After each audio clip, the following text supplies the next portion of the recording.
Voici le plus vieux homme de la planète. Il a 140 ans. Ce n'est pas une blague. Récemment, dans un mix chinois, ce homme a été découvert par des touristes avec sa sœur pendant une excursion. Un couple de touristes est venu visiter le village et a donné des exemples à cette équipe. Ils ont commencé à filmer et à poser des questions. Il s'appelle Un Yajian. Ils sont ensemble depuis plus de 80 ans. Il a 140 ans et elle a 100 ans. Il dit qu'il se sent excellent. Il va en bas chaque jour, il s'occupe de sa sœur et il conduit encore son motocross. Les touristes lui ont demandé quel est le secret de la longueur. Il a répondu simple.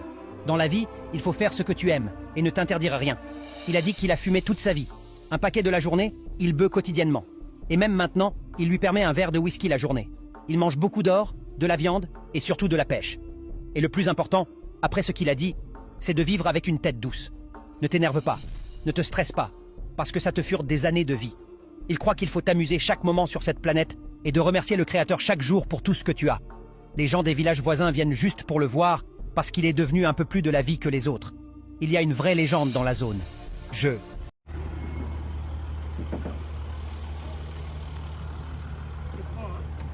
Après toutes ces audiences avec les autorités chérifiennes, la première ministre congolaise s'est rendue chez Mama Bobiladawa, en visite privée, précisait-on avant la rencontre. Elle s'est entretenue avec l'ancienne première dame du Zaïre, qui lui a offert accueil et couvert digne de son rang, de l'aveu même de la veuve du maréchal Mobutu. En présence de l'ambassadeur au Maroc, Henri Mangaya Yangemondoa, elles ont passé plus d'une heure et ont accepté de nous accorder une interview exclusive à la fin de leur rencontre.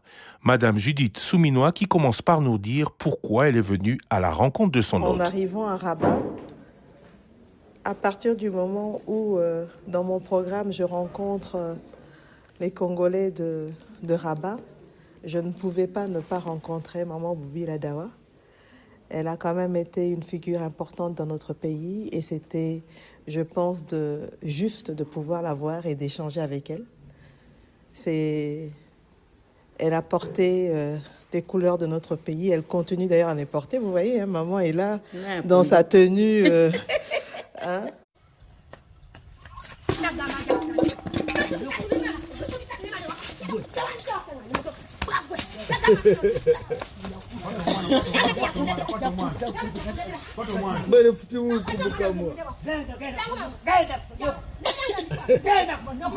Vuruma nyumba yake.